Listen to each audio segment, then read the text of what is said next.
손을 이렇게 하고 손을 이렇게 하고 시작.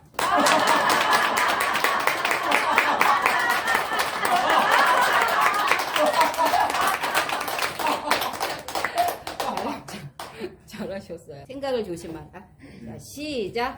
생각을 조심하라. 왜냐하면 그것은 말이 되기 때문이다. 말을 조심하라. 왜냐하면 그것은 행동이 되기 때문이다. 행동을 조심하라. 왜냐하면 그것은 습관이 되기 때문이다. 습관을 조심하라. 왜냐하면 그것은 인격이 되기 때문이다. 인격을 조심하라. 왜냐하면 그것은 인생이 되기 때문이다. 그 전까지는 이제 배경 설명을 했어요. 법성 원흉 무이상의 개성이 어떤 것인지 살펴보도록 하겠습니다. 법성 원흉 무이상이 법성계 첫 번째 개성이 있거든요. 그래서 그 뜻이 해석을 어떻게 하냐면 법과 성이 원흉하여 두 가지 모양이 없으니 이런 뜻이거든요. 그러면 법은 세상을 이루는 구성 요소다라고 제가 말씀드렸고요. 법의 원래 의미는 산스크리트어로 다르마이며 법이라고 번역하고 있어요. 성질, 정의, 부처님의 가르침 진리가 법이다라고 말을 하고요. 부처님의 가르침을 이제 글로 판각했어요. 그래서 경전으로 모시고 있는 사찰이 해인사여서 해인사를 법보 사찰이다라고 부르고 있습니다. 법은 부처님의 가르친 진리이기도 하며 또 부처님의 가르침을 이제 말로 펴서 설명하셨는데 눈, 코, 입 이렇게 이제 설명하시기도 하고 고성제, 그다음에 집성제, 멸성제, 도성제, 사성제법을 이런 개념으로 설명하였기 때문에 법을 개념이다라고 말하기도 해요. 그다음에 눈에 보이는 모든 현상을 법이다라고 말하고 세상을 이루는 구성 요소를 또 법이다라고 말을 하고 있습니다. 이렇게 여러 가지 뜻이 있어요. 왜 이러냐면 산스크리트어는 이렇게 여러 가지 뜻이 있는데 한문으로 번역할 때 법이다라는 한 글자만 설명했기 때문에 우리는 법에 대한 이야기가 이렇게 많은지 잘 모르고 있어요. 그래서 모든 현상을 각가지 요소로 분석해서 언어, 개념을 통해서 설명하셨던 부처님의 가르침인 진리, 그 다음에 성질, 정의, 개념, 요소 이런 모든 것을 법이다라고 통칭해서 말하고 있습니다. 그런데 법성계에서는 법의 라는 설명을 요소라고 뜻을 훨씬 더 강하게 설명하고 있어요. 그래서 이제 부처님께 이런 질문을 해요. 세상은 무엇으로 이루어졌습니까? 라고 질문을 했을 때 일반적인 사람은 하늘이고 땅이고 생명체가 살아가고 있는 이곳이 바로 세상을 이루어진 요소다라고 말한 이건 객관적인 시점이에요. 부처님께서 말씀하신 시점은 주관적인 개념이어서 오온이다. 그 다음에 12처다, 18개다 이렇게 말하고 있어요. 그래서 우리가 눈으로 보고 귀로 듣고 손으로 만져지는 것을 만법이다라고 하는데 그것을 몸으로 설명했을 때 5원, 12처, 18개라고 하죠. 그래서 세상은 일체는 12가지 장소로 이루어져 있어요. 12가지 장소는 6가지 지각 기관과 6가지 지각 대상으로 이루어져 있는데 6가지 지각 기관이라는 건 감각 기관이라고 해서 우리가 알고 있는 육군인 안이비설신을 이렇게 설명하고 있어요. 그러면 지각 대상인 감각 대상은 무엇이냐면 색성향 미촉법으로 이루어진 것을 12처. 그래서 일체를 12가지로 이루어졌다라고 말하는 건 12처 이것을 설명하고 있는데요. 그럼 일체가 무엇입니까? 라고 질문을 했을 때 그것은 오온이다라고 말하죠. 색, 수, 상, 행, 식이죠. 그러면 색은 다른 말로 물질이다라고 말하고 우리를 이루고 있는 몸이다라고 말을 해요. 그 다음에 수, 상, 행, 시는 정신, 마음이다라고 해서 물질을 먼저 봐요. 그 다음에 우리가 느껴요. 그 다음에 생각을 하죠. 이것이 무엇인가 이렇게 생각을 해요. 그 다음에 골똘히 집중해서 보고 그것을 마음에 담는 걸 수상행식이다라고 말을 하죠. 그런데 이제 우리가 이렇게 바라보면 무슨 말인지 잘 모르니까 좀 더 쉽게 설명할게요. 부처님의 관점은 주관적인 관점인데 운전자 관점이다라고 말을 해요. 그럼 이런 거예요. 여기 차 한 대가 있어. 이게 차라고 예를 들어 볼게요. 이게 차면 밖에서 바라보는 관점과 차 안에서 바라보는 관점이 달라요. 그럼 밖에서 바라보는 관점을 객관적인 관점이다라고 하면 차 안에서 핸들을 잡고 있는 관점을 주관적인 관점이다라고 해요. 근데 부처님께서 말씀하신 관점은 오온을 보는 자, 안이비설신을 통해서 색성의 미첩을 보는 자가 누구냐? 바로 본인 자신이기 때문에 그건 주관적인 관점밖에 되지 않죠. 그런데 우리는 객관적인 관점에서 나를 바라보는 경우가 가끔가다 있죠. 근데 늘 우리는 주관적인 관점밖에 없어요. 내가 바라보는 세상이지 다른 사람이 바라보는 세상은 아니에요.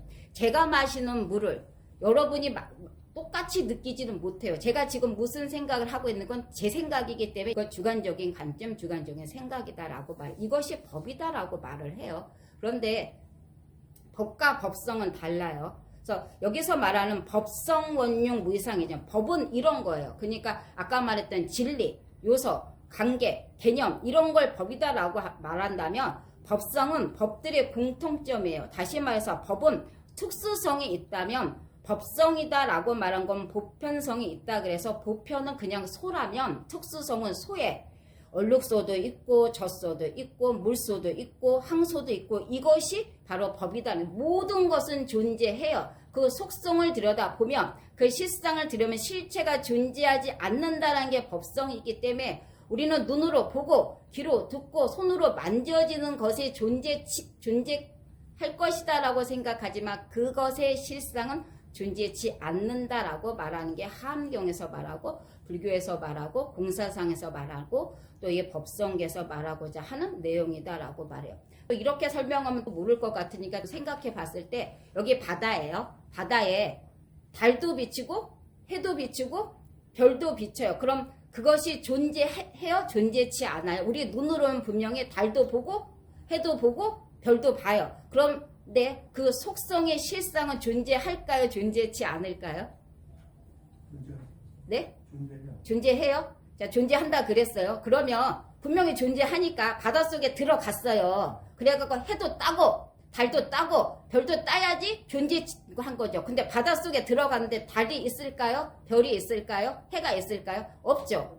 그것이 말하는 속성의 실상은 없다라고 말하는 것이는 다시 말해서 우리 바닷속에 비치는 해도 보여요. 달도 보여요. 별도 보이지만 눈에 보이는 것이 진짜가 아니기 때문에 바닷속에 들어가 보면 존재치 않죠. 그것이 법성이다라고 말하는 거죠. 그러니까 우리가 이 법성만 안다면 훨씬 더 좋을 텐데 우리가 법성을 모르니까 주관적인 관점에서 사물을 보고 있으면서도 늘 객관적으로 보고 있다라고 생각하는 거예요. 여기 비치는 거울이 있어요. 거울 속에 비치는 저는 저일까요? 저 아닐까요?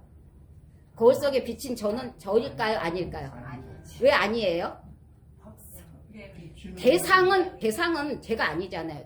그러니까 제가 거울에 비친 때 제가 거울 속에 들어가서 제 생각대로 하지 않잖아요. 비춰진 모습은 대상은 제가 아니기 때문에 거울 속에 비친 저는 제가 될 수 없죠. 근데 우리가 착각하죠. 왜냐? 법이 존재하기 때문에 제 눈이 있잖아요. 제 귀가 있고 코가 있고 입이 있고 이 다 존재하고 있는데 왜 여기에 속성이라는 실상은 왜 존재치 않 여기에 굉장히 헷갈리게 되는데 다시 말해서 그 안에 들어가 보면 하나도 없죠. 지금 여기에 줏비가 있어요. 근데 이것을 이렇게 보게 되면 줏비예요. 그런데 들어가다 보면 아주 미세한 것까지 분리하면 존재치 않는다라고 말하는 게 불교에서 말하는 실상이 존재치 않는다라고 말하는 거죠. 그래서 법성 원흉이다라고 말했을 때 이런 거예요. 법과 성이 어우러졌기 때문에 하나도 거슬려지지 않는 거예요. 우리가 지금 강강수월래를 할 거예요. 그래서 손에 손을 잡고 강강수월래를 해요. 그러면 원이 만들어지죠. 원은 원래 존재했을까요? 아니면 우리가 손과 손을 잡아서 존재하는 걸까요? 맞아요. 맞죠? 그건 인연이 만났기 때문에 원이 만들어져요. 사람은 원이 없어요. 그런데 사람이 손과 손을 잡음으로써 원을 만들어낸 거죠. 그러면 손과 손을 놓으면 원이 만들어진 게 없어지면 원이 사라진 거죠. 그렇지만 손만 잡으면 원은 다시 이것이 원흉이라는 거. 원래 그 자리였던 거죠. 그래서 여기 이건 손이라 그러잖아요. 그런데 손을 하나, 둘, 셋, 넷, 다섯 했어요. 그러면 얘가 1이 되는 순간 얘는 무조건 5이 될 수밖에 없죠. 그쵸? 얘가 만약에 우리가 거꾸로 이렇게는 못하잖아요. 얘가 처음이 됐기 때문에 얘가 무조건 다 5가 되는 거죠. 그렇지만 손 안에서만 제가 부여한 거죠. 인연에 따라서 1, 2, 3, 4, 5라고 제가 인연을 합하게 되면 그냥 손일 뿐이라는, 여기에 숫자를 매기면 1, 2, 3, 4, 5가 되고 숫자를 매긴 인연이 없어지면 그냥 단지 손일 뿐인 거죠. 이 법이라는 게, 이 법성 원흉 무이상이 굉장히 어렵고, 이 법만 여러분이 정확히 알면 되게 재밌는데 그래요. 그래서 본 성품은 극히 미묘, 아주 작아. 극히라는 게 포인트라 그러면, 미묘라는 것은 그 극미라고 말할 때요, 그 공간적과 시간적으로 가장 작은 걸 극미묘라 그러거든요. 극히 미묘해서 스스로의 성품에 자성이 없어요. 바라보는 모든 자성에 자성이 없기 때문에 만나게 되면, 인연이 되면 이것이다, 이것도 됐고 저것도 될 수 있는 것을 인연의 합이라 그러는데요. 그렇기 때문에 인연 따라 이루어지는 거예요. 그래서 법의 한 성품은 본래는 두 성품이 존재치 않아요. 그런데 우리는 보는 세계가 존재의 모습이 항상 두 모습이에요. 그래서 이런 모습이죠. 이분법으로 세계를 보니까, 왜 이분법으로 보냐라고 하냐면 남자와 여자가 있기 때문에 이분법으로 본대요. 또 그 다음에 장단이 있어요. 대소가 있고 미추가 있고 빈부가 있고 생사가 있고 근경이 있어요. 이런 거예요. 이것만 존재했을 때는 얘가 굉장히 길어요. 그래서 이렇게 만나면은 장단이 있을 수 있어요. 그런데 얘보다 더 큰 애를 만나면 얘는 늘 긴 건 아니겠죠. 어느 순간 얘는 짧아지겠죠. 그런데 얘도 마찬가지예요. 얘가 이렇게 만났을 때는 장단을 이루어졌지만 얘가 없어지고 얘만 남는다면, 이거보다 훨씬 작은 얘가 만나면 얘가 장이 되고 얘가 단이 되겠죠. 그러면 우리가 늘 생각할 때 얘가 장이면 늘 얘는 언제나 불변 없이 영원히 장이어야 되는데, 대상을 만나게 되면 장단이 이루어진 거와 같고, 미추도 마찬가지. 엄청 예뻐요. 우리 이 무리에서는 엄청 누군가 이뻐요. 그런데 이 이쁨보다 더 이쁜 사람이 왔어요. 그럼 이 이쁨이 사라지고 그 이쁨이 오겠죠. 여기 굉장히 못생겼어요. 제가 되게 못생겼어요. 그런데 제가 못생겼지만 다른 그룹에 근데 저보다 더 못생긴 사람이 나타났어요. 그러면 저는 취하지 않고 못생기지 않고 이런 거라는 거죠. 그럼 우리가 이분법적으로 생각하니까 미추라고 말하고 장단이다라고 말하고 근경이다라고 말하고 생사라고 말하고 빈부라고 말하는 거죠. 이것을 이제 어떤 대상을 만나느냐에 따라서 우리는 달라진다라고 하죠. 그런데 우리는 생각할 때 내가 만나고 내가 생각하고 내가 보는 것이 그것이 정답일 거라고 생각해서 얘는 장단이라고 말하고 얘는 미추라고 말한다라는 거죠. 그렇지만 법의 본질에서 바라보게 되면 그것은 존재치 않는다라고 말한다라고 보시면 돼요. 다시요. 법성 원흉 무이상의 저를 기준으로, 여러분을 기준으로 바라볼게요. 우리는 무아이죠. 아라고 하는 건 존재치 않아요. 왜냐하면 눈, 코, 입이 다 있어요. 그런데 제가 바라보는 눈, 코, 입을 통해서 대상을 만나요. 그런데 이 눈, 코, 입이 언제까지 갈까요? 안이비설신을 가진 우리가 언제까지 존재할까요? 죽을 때까지. 죽을 때. 그럼 죽을 때 가지고 있는 눈은 제 걸까요? 입은 제 걸까요? 이렇게 질문하는 거예요. 그럼 저는 없어요. 우리가 이제 전세를 얻은 거죠. 기간이 끝나면 우리는 그 몸은 존재치 않아요. 그럼 저는 사라져요. 그럼 몸과 마음이 사라지게 되면 몸과 마음이 없어지면 우리는 없어졌다라고 말해요. 몸과 마음은 분리되지 못해요. 나의 몸과 마음을 법이다라고 말을 하고, 나의 마음이 원흉하기 때문에 성이다. 몸과 마음이 분리되지 않죠. 만약에 여러분은 운전하는 입장에서만 사는데요. 늘 어떻게 생각하냐면 객관적으로 봐요. 그 핸들을 잡고 있는 주인이 아니라 핸들 밖으로 나와서 밖에서 저를 객관적으로 봐요. 그래서 비교하죠. 그러면 객관적으로 바라보게 되면 내 차는 이거밖에 안 되구나. 그래서 나는 열등감을 가지고 나는 패배자가 아닌가? 나는 너무 루저가 아닌가? 이런 생각을 하죠. 하지만 우리는 객관적으로 나와본 적이 한 번도 없어요.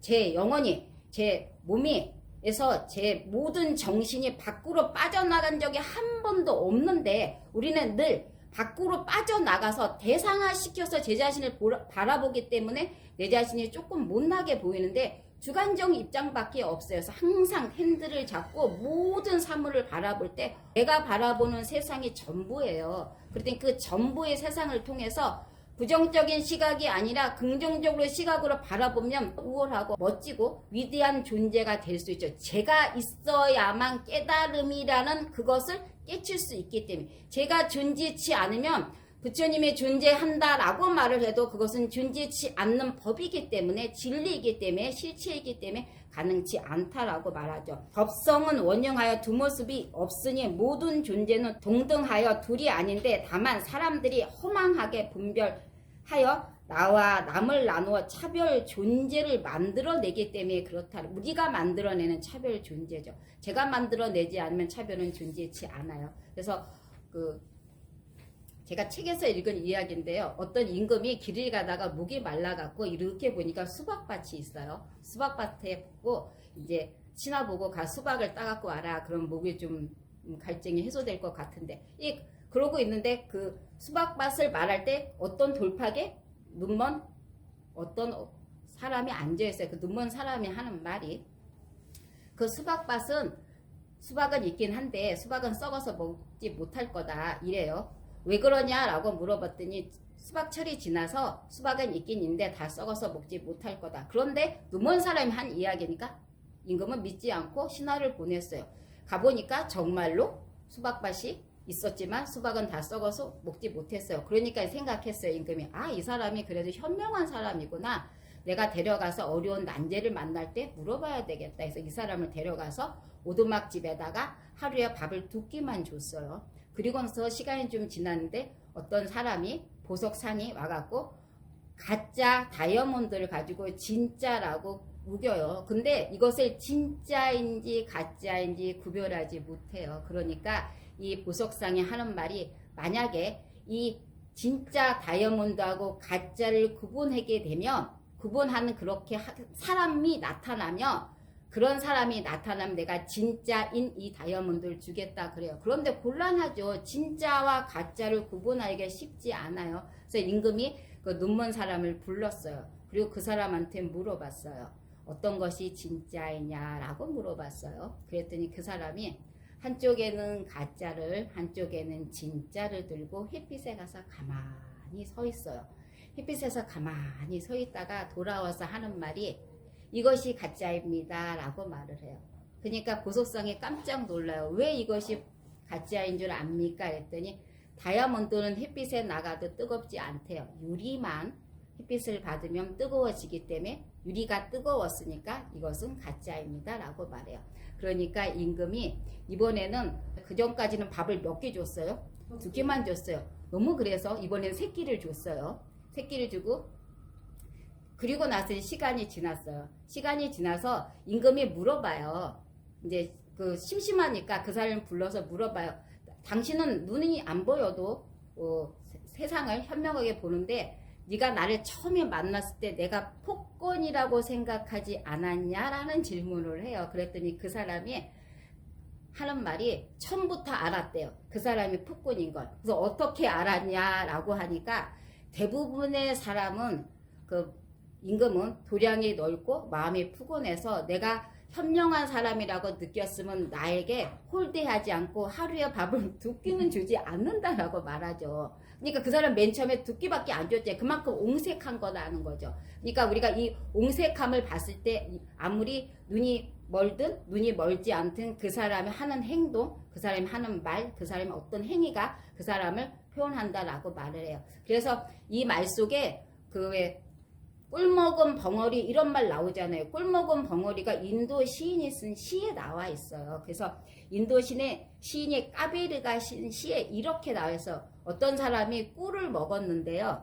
꿀 먹은 맛이 어떤 맛입니까? 라고 물어요. 꿀을 먹고 난 다음에 꿀맛이 어떻습니까? 라고 질문을 했을 때 꿀맛이 어떨 것 같으세요?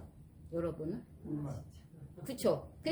꿀맛을 표현해내지 못하니까 꿀먹은 벙어리가 된 거죠. 진리가 무엇입니까? 라고 물어봤을 때 진리가 이것이라고 말할 수 있는 건 없어요. 왜냐? 그 진리는 저만 깨달았으니까요. 그러니까 여러분 스스로 바라보는 관점에서, 주관적인 관점에서 세상을 바라보고 그 진리를 여러분 스스로 체득했을 때만이 법성, 원령, 무이상이다라고 말하는 거죠. 오늘은 바라보는 세상의 주관적인 관점으로 여러분 스스로 위대함을 다시 한번 살펴보는 계기가 되기를 바라면서 본문을 마치도록 하겠습니다. 성불하십시오.